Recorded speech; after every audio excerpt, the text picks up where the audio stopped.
Hi students, once again I will be continuing with the expression for calculation of velocity of electron.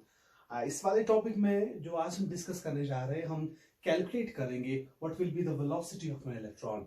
एक electron जो revolve करता है around the nucleus. In case of hydrogen atom a single electron revolves around this nucleus. What will be the velocity of that electron? और किस velocity के साथ इस nucleus के इर्द गिर्द रेवोल्यूशंस कर रहा होगा. हमें वो वेलोसिटी निकालना है, हमें वो गति निकालनी है. चलिए हम ये मान के चलते हैं बेटा, ऑब्वियस सी बात है बेटा, what will be the charge of the nucleus. अगर इसका एटॉमिक नंबर Z है, charge on one proton is E. The total charge on this nucleus will be Z. Simple सा फंडा बेटा. यहां पे भी इलेक्ट्रॉन का चार्ज कितना है बेटा, इट्स E. इलेक्ट्रॉन का मास हम m मान के चलते हैं. And let's suppose that this electron moves with a velocity v. यही v तो हमें कैलकुलेट करना है. I am clear to you.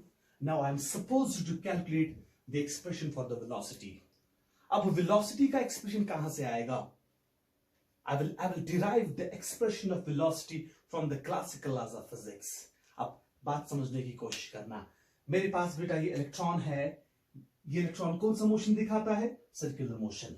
जब भी कोई माइक्रोस्कोपिक ऑब्जेक्ट, इलेक्ट्रॉन की मैं बात करता हूं, अभी माइक्रोस्कोपिक ऑब्जेक्ट है, जब ये सर्कुलर मोशन दिखाएगा, there will be a force that will redirect it towards the center. Centre की तरफ एक फोर्स होगा. उस फोर्स को हम आम भाषा में बेटा सेंट्रीपिटल फोर्स कहते हैं. That's a centripetal force.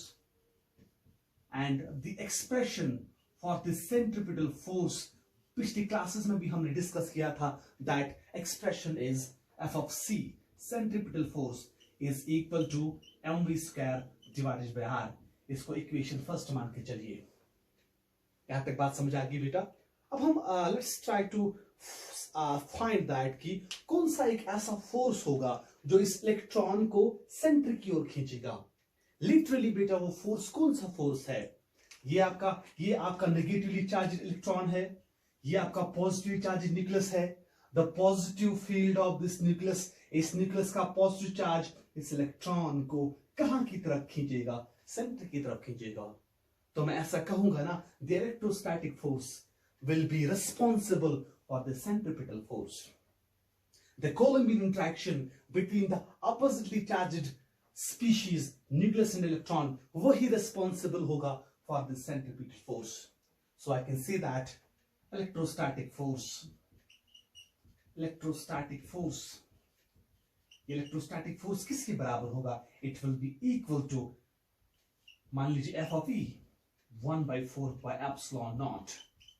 एक Q1 मान लो ZE हम लेंगे, एक charge into magnitude of other charge, that's electron E divided by square of the distance between them. Let's suppose ये डिस्टेंस R है, दैट्स R स्क्वायर. और simply I can write like this, Fe is equal to, इस सारी quantity को मैं K constant मान के चलता हूं, that's K, it will be ZE square divided by R square. इसको एक्सप्रेशन सेकंड मान के चलिए. Am I clear to you? Now अब बात समझने की कोशिश करना बेटा. यही centripetal force F of C किसके बराबर होगा? F of E. Centripetal force will be equal to electrostatic force. Am I clear to you? Now listen beta, what is the expression for the centripetal force? It's mv square divided by r is equal to किसके बराबर होगा? K Z square divided by r square. अब देखिए बेटा, ये K, इस K को थोड़ा सा हम इस पर थोड़ा सा और काम करते हैं. जो K है ना बेटा, K इज अ कांस्टेंट. इस K का वैल्यू मैंने बताया था आपको बेटा, CGS सिस्टम में सेंटीमीटर ग्राम सेकेंड में इस K का वैल्यू 1 के बराबर होता है. तो मींस अगर मैं सारी क्वांटिटीज का वैल्यू CGS सिस्टम में देता हूं, then I am supposed to take the value of K equal to 1. तो मेरा एक्सप्रेशन ऐसे आएगा ना, mv square by r is equal to Z square divided by r square. K कहां गया? K got converted into 1 because we are here dealing with CGS system, और जो value मुझे किसी भी क्वांटिटी का निकल के आएगा वो भी किस में आएगा, सेंटीमीटर ग्राम या सेकंड में आएगा। अगर मैं वेलोसिटी की बात करता हूं, वेलोसिटी का मुझे यूनिट किस में निकल के आएगा, वो आएगा सेंटीमीटर पर सेकंड में। इस चीज को आप दिमाग में please make sure that you remind this concept, this point. अब हमारा आर और स्क्वायर कैंसिल हो जाएगा, मीन्स हमारा एम वी स्क्वायर किसके बराबर आएगा, it will be equal to Z square divided by R. इस एक्सप्रेशन को थोड़ा सा हम दिमाग में रखने के लिए I will be notifying it as equation number 3. Clear हो गया? चलिए उसके बाद अब I will be reminding you the third postulate or the fourth postulate of the Bohr's model. Bohr ने क्या कहा था? बोहर ने कहा था जब भी एक इलेक्ट्रॉन रिवॉल्व करता है around the nucleus in these selected paths जिनका नाम बोहर ने स्टेशनरी स्टेट्स रखा था, अलाउड एनर्जी लेवल्स रखा था, या सिंपली ऑर्बिट्स या शेल्स की बात करेंगे। इन शेल्स में, इन सिलेक्टेड पाथ्स में, इन स्टेशनरी स्टेट्स में the angular momentum of the electron is always quantized. इसका एंगुलर मोमेंटम क्वांटाइज्ड होगा। What does that mean? उसका मतलब क्या है बेटा? जो हमारा mvr होगा, angular momentum will be integral multiple of n times integral multiple of h by 2 pi. Am I clear to you? This is the principle of quantization of angular momentum. अब देखिए बेटा, मैं यहां फिर से थोड़ा रेनिश करता हूं। अब मुझे बताइए बेटा, अगर मैं इस r को इस साइड ले जाता हूं, I will be getting nh divided by 2 pi r. कोई प्रॉब्लम बेटा? No. अब मैं क्या करता हूं बेटा? I will be multiplying both sides with v. तो मेरा एक्सप्रेशन क्या बनेगा? M V square is equal to N H V divided by 2 pi R. इस एक्सप्रेशन को जरा दिमाग में रखिए बेटा। एक्सप्रेशन नंबर 4 देखिए बेटा, मैंने एक बहुत ही सिंपल सा कंक्लूजन यहां से डिराइव किया। What is that simple conclusion? इस वाले इक्वेशंस के लेफ्ट साइड में एम वी स्क्वायर है, जो मैंने सेंट्रीपिटल फोर्स और इलेक्ट्रोस्टैटिक फोर्स से निकाला, और यहां पे बेटा फिर से मैंने एम वी स्क्वायर लाया, जो मैंने कहां से लाया? फ्रॉम द लॉ तो नहीं कहेंगे, from the quantisation of angular momentum. M V square दोनों इक्वेशंस को कंपेयर करेंगे। What will be we achieving a simple result, Z square by R किसके बराबर होगा? N H V divided by 2 pi R. So I can say like this, comparing, I will be comparing the equation, I'll be comparing the equation third and fourth. जब मैं equation third और fourth को compare करूंगा तो मेरा result बहुत एक simple conclusion मुझे मिलेगा। From equation first and second, from equation, ये मेरा थर्ड बनता है, ये मेरा फोर्थ बनता है, दोनों को कंपेयर कीजिए बेटा, third and fourth.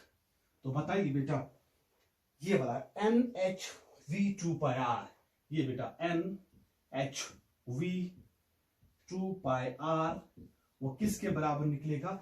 Z square by R के बराबर, Z square divide by R. लेकिन मेक श्योर दैट कि सारे क्वांटिटीज हम सीजीएस सिस्टम में ले रहे हैं। इस v को मुझे निकालना है, बात समझने की कोशिश करना। इस v को मुझे निकालना है, इसको मैं अकेले रखूंगा। तो बताइए बेटा, v किसके बराबर आएगा? v is the velocity. किस वेलोसिटी से ये इलेक्ट्रॉन रिवॉल्व करता है अराउंड द न्यूक्लियस? ये v किसके बराबर आएगा? इसको ऊपर ले जाइए बेटा, it will B 2 pi are Z square divided by n h and r and r will go out, तो इनको हल्का सा बेटा मैं ओमिट ही करता हूं, तो मेरा एक्सप्रेशन ये बनेगा। वेलोसिटी के लिए जनरल एक्सप्रेशन, जो कांस्टेंट टर्म्स है उनको मैं एक साइड लेता हूं, this 2, this is your pi, और z को ऐसे ही रखिए। z तो कांस्टेंट नहीं है, z तो वेरिएबल है, it will vary from the one element to other element, one atom to other element, तो z को बाहर रखते हैं। n वैरी करेगा, शेल नंबर 1 2 3 4, h आपका कांस्टेंट है, बाहर निकाल के ले चलते हैं, प्लैंक्स कांस्टेंट, और n, ये एक्सप्रेशन आपका बनेगा फॉर वेलोसिटी। इस एक्सप्रेशन में जो ये वाला टर्म है ना, ये सारे कांस्टेंट्स है। अब जब आप 2 का वैल्यू सब्स्टिट्यूट करोगे, when you will be substituting value of all these constants, 2 का value of absolute constant pi 3.14, charge of electron 1.6 into 10 is power minus 19 coulomb, H Planck's constant 6.625 into 10 to the power minus 34। तो मेरा velocity का expression v किसके बराबर निकलेगा, ये आप value सारे सब्स्टिट्यूट करके आप रिजल्ट कैलकुलेट करोगे। Velocity will come out to be 2.188 into 10 to the power 8, यहां z by n सेंटीमीटर पर सेकेंड, ये मुझे वेलोसिटी का जनरल एक्सप्रेशन मिलेगा। Am I clear to you? 2.188 into 10 to the power 8 centimeter per second. Very simple. आप इसको pen down कीजिए। इस एक्सप्रेशन में बहुत सारे और भी कॉन्सिक्वेंसेस और भी केसेस को हम स्टडी करते हैं। आप यहाँ तक पहले आप इसको कॉपी कीजिए और यहाँ से रब करता हूँ भाई रबिंग फ्रॉम दिस साइड।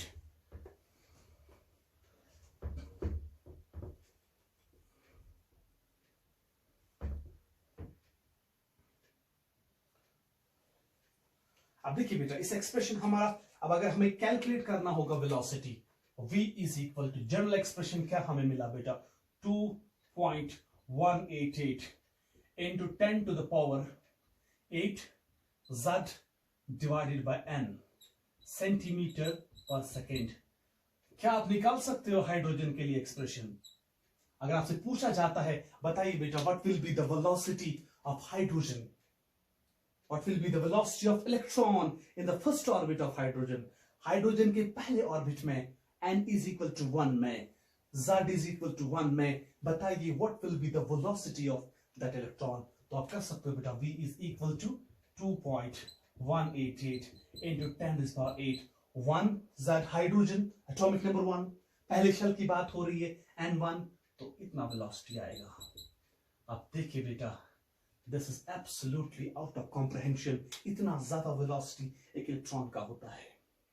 अब देखिए बेटा, इस एक्सप्रेशन को फर्दर आगे लेके चलते हैं, जरा गौर से देखिए बेटा, velocity is proportional to z divided by n, या यहां पे मैं ऐसा लिख सकता हूं velocity is inversely proportional to n।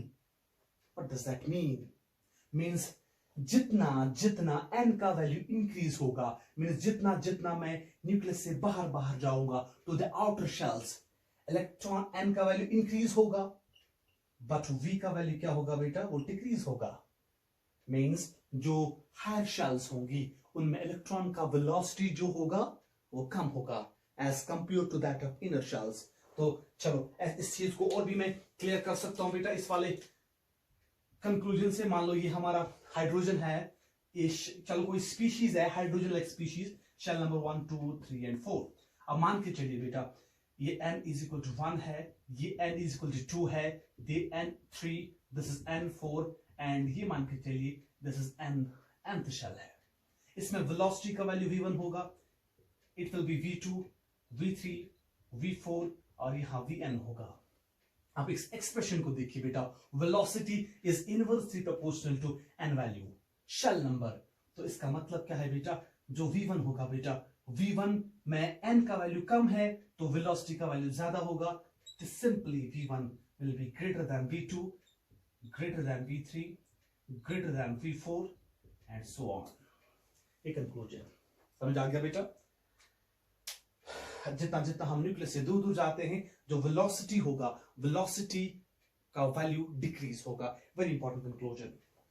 उसके बाद बेटा और दो क्वेश्चंस पूछे जा सकते हैं, किस अंदाज में क्वेश्चंस पूछे जा सकते हैं, लेट्स डिस्कस दैट।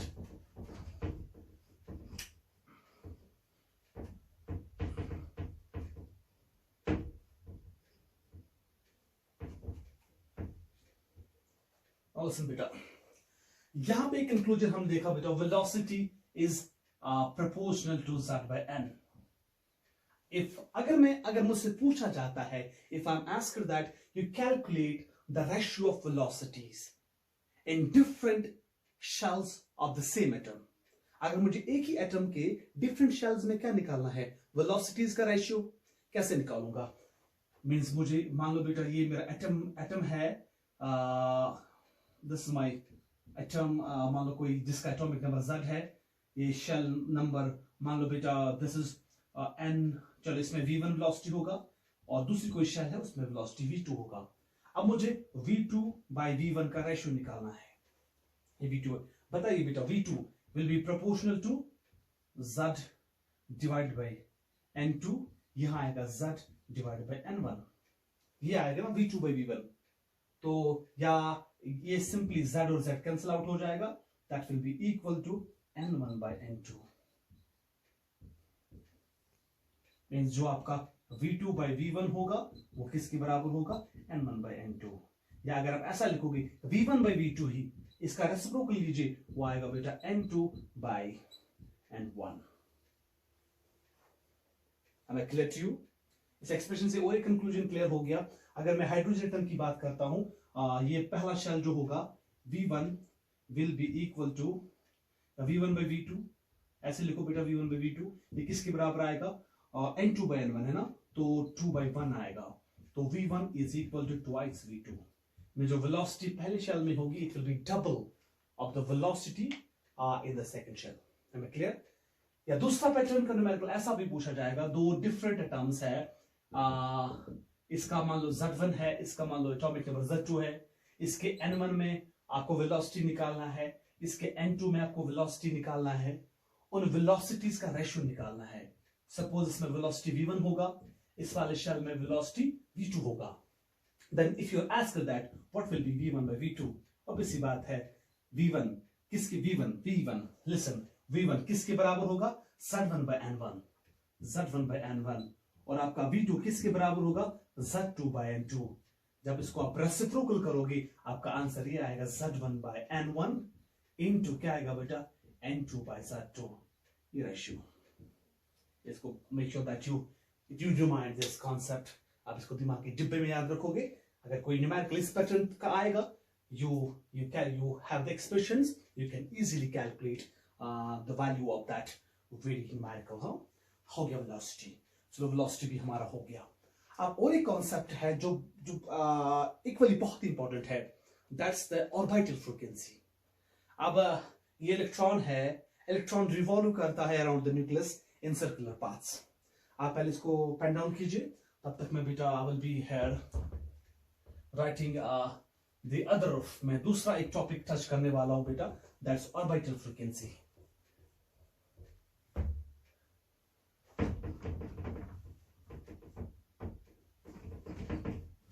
अगर मैं फ्रीक्वेंसी की बात करता हूं बेटा, जब भी मेरे दिमाग में, जब भी फिजिक्स की मैं बात करूंगा, केमिस्ट्री की बात करूंगा, जब भी मैं फ्रीक्वेंसी की बात करता हूं, फ्रीक्वेंसी से मतलब क्या है। अगर मुझे किसी वेव का फ्रीक्वेंसी बोलना होगा, what is the frequency of a wave, electron तो वेव ही है ना। आगे जाके आपको समझाते हैं, जब मैं श्रोडिंगर इक्वेशन को डिराइव करूंगा, उसके बारे में कुछ आपको बोलूंगा, तो श्रोडिंगर का कॉन्सेप्ट तो यही था ना, इलेक्ट्रॉन इज अ वेव। चलो छोड़िए, वो बात की बात है। द थिंग इज दैट जब भी मैं फ्रीक्वेंसी की बात करता हूं, अगर मुझे किसी भी वेव का फ्रीक्वेंसी बोलना होगा, व्हाट इज द फ्रीक्वेंसी, तो हम कहते हैं एक सेकंड में कितनी वेव्स जनरेट होती है, नंबर ऑफ वेवलेंथ्स और नंबर ऑफ वेव्स जनरेटेड पर सेकंड, वो आपका कहलाएगा फ्रीक्वेंसी। अब अगर मैं इलेक्ट्रॉन की बात करता हूं, बात समझने की कोशिश करना, यहां पे इलेक्ट्रॉन करता क्या है बेटा, कौन सा मोशन दिखाता है, सर्कुलर मोशन, यहां से यहां तक वापस आएगा। अब what is now the frequency of electron, एक सेकंड में इलेक्ट्रॉन कितनी रेवोल्यूशंस करता है, the number of revolutions made by the electron पर सेकंड, वो कहलाएगा बेटा ऑर्बिटल फ्रीक्वेंसी। ऑर्बिटल फ्रीक्वेंसी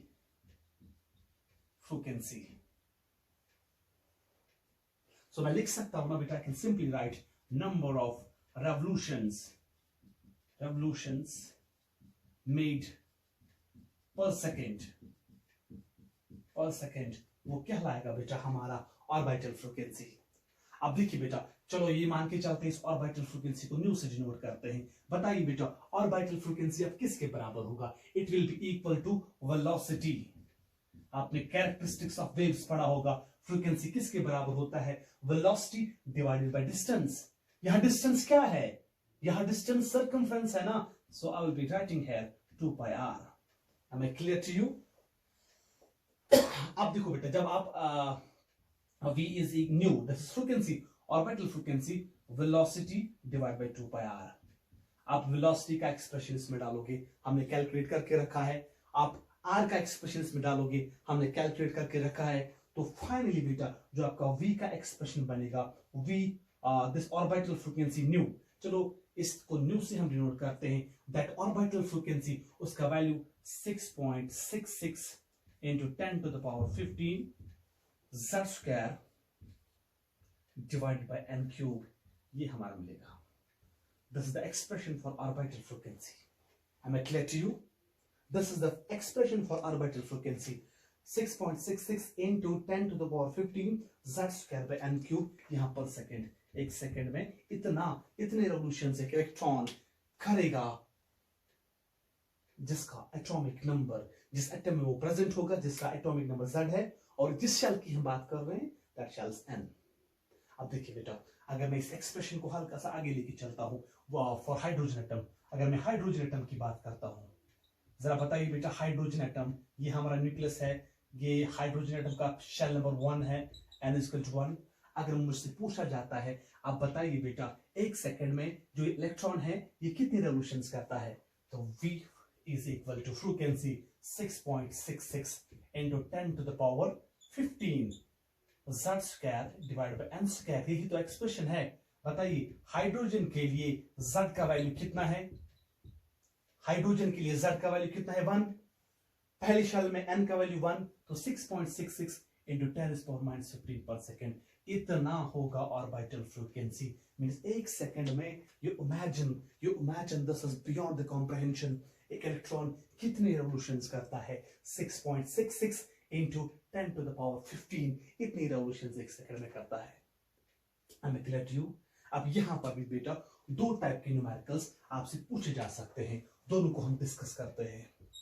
यहां पे हम एक कंक्लूजन ड्रॉ किया, orbital frequency nu is proportional to z square divided by n square. यही तो है ना. अब अगर मैं सेम एटम की बात करता हूं, सेम एटम में अगर आपको निकालना होगा v1 डिवाइडेड बाय v2, तो वो रेशियो किसके बराबर आएगा?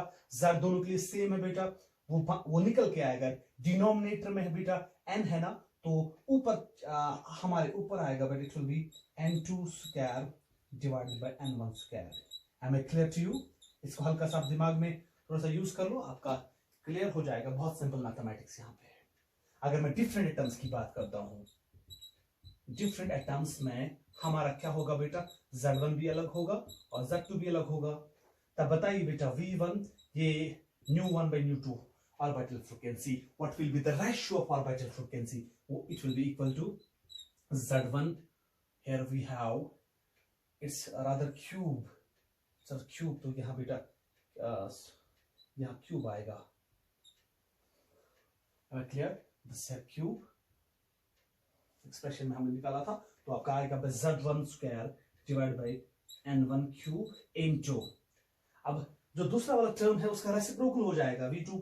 ये तो ऑब्वियसली ऐसा था ना बेटा, ये तो v2 के बदले आता Z2 square divide bye n2 cube. तो ये फाइनल एक्सप्रेशन हमारा क्या बनेगा? It will come out to be Z1 square divided by n1 cube into हमारा क्या बनेगा? n2 cube divided by Z2 square. इस एक्सप्रेशन को दिमाग के डिब्बे में आप याद रखना बेटा. इसमें से क्वेश्चंस पूछे जा सकते हैं. Question can be asked from either from this sort of concept और from this. So this was about orbital frequency. Hope that you got the orbital frequency. अब ऑर्बिटल फ्रीक्वेंसी के बाद हम दूसरा एक लास्ट वाला टर्म इसमें डिस्कस करते हैं. I am dealing with last term. That's what's last वाला टर्म हमारा क्या है बेटा? That's time period.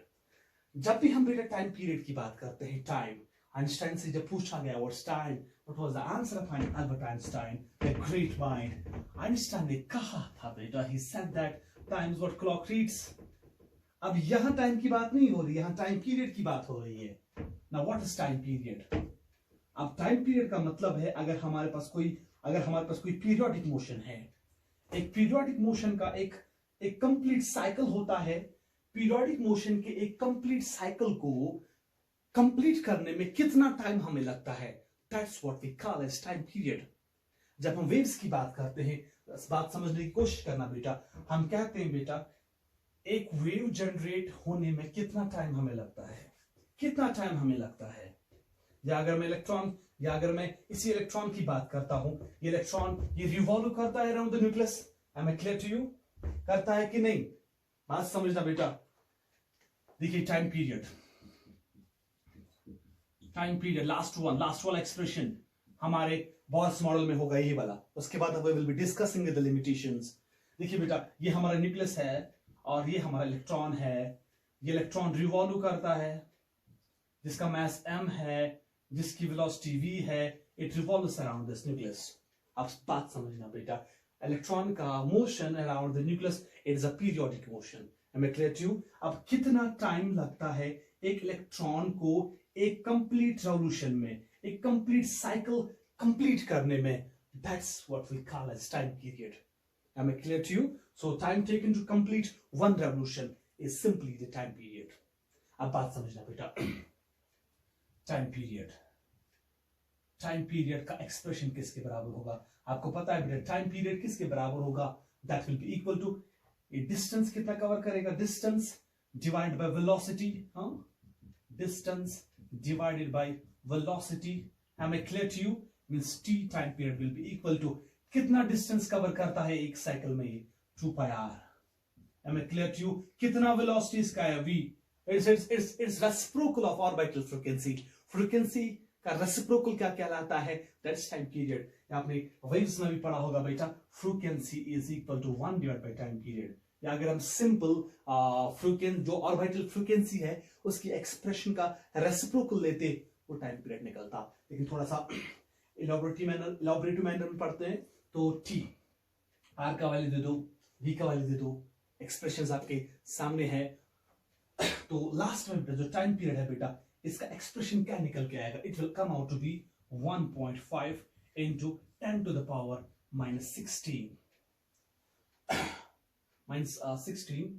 अब n क्यूब ऊपर आएगा और z स्क्वायर नीचे आएगा, ये टाइम सेकेंड्स में आएगा, ये हमारा time period expression, am I clear to you. जब मैंने इससे पहले निकाला था ना ऑर्बिटल फ्रीक्वेंसी का एक्सप्रेशन, तो वो एक्सप्रेशन हमारा क्या निकला था, 6.66 into 10 to the power 15, वहां न्यूमरेटर में हमारा बेटा z स्क्वायर था और नीचे हमारा n क्यूब था। अब देखिए बेटा v is inversely proportional to time period, जब इसका मैं रेसिप्रोकल करता हूं तो ये वैल्यू मुझे इसके बराबर निकलता है, z square by n cube, इसका भी रेसिप्रोकल हो जाएगा, am I clear to you. अब देखिए बेटा यहां पर भी दो इंपॉर्टेंट कंक्लूजन्स। जनरल एक्सप्रेशन क्या है बेटा, टाइम पीरियड के लिए t is equal to, time period के लिए जनरल एक्सप्रेशन तो वो बनेगा ना बेटा 1.5 into 10 to the power minus 16 n cube divide by z square. अगर मुझे निकालना है बेटा हाइड्रोजन एटम के पहले शेल में कितना टाइम लगता है हाइड्रोजन के पहले शेल में एक इलेक्ट्रॉन को, ताकि वो कंप्लीट साइकिल कंप्लीट करे या एक कंप्लीट रेवोल्यूशन करे, तो कितना टाइम लगेगा, that time will be equal to t is equal to 1.5 into 10 to the power minus 16, n का वैल्यू 1 है, z का वैल्यू 1 है, तो इतने seconds. Imagine this is beyond the ambiguity, कितना कम टाइम लगता है एक इलेक्ट्रॉन को एक कंप्लीट साइकिल कंप्लीट करने में। अब यहां पर भी दो केसेस हैं, और सेम एटम के लिए अगर टाइम पीरियड निकालना होगा, जो मैंने लास्ट केस में डिस्कस किया था, सेम एटम के लिए ratio of time period T1 by T2, ratio किसके बराबर आएगा, यहां पे आएगा बेटा time period is proportional to n by z। तो यहां पर वैल्यू क्या आएगा, but it will come out to be, तो आपका z अगर सेम एटम है दोनों के लिए z सेम होगा, तो it will be equal to, यहाँ क्यूब है यहाँ स्क्वायर है, it will be n1 cube divided by n2 cube. चलिए मान के चलते हैं। अब अगर मैं डिफरेंट एटम्स की बात करता हूं, डिफरेंट एटम्स में क्या होगा बेटा, जो आपका T1 by T2 इसका रेशियो, T1 by T2 इसका रेशियो क्या निकल के आएगा बेटा,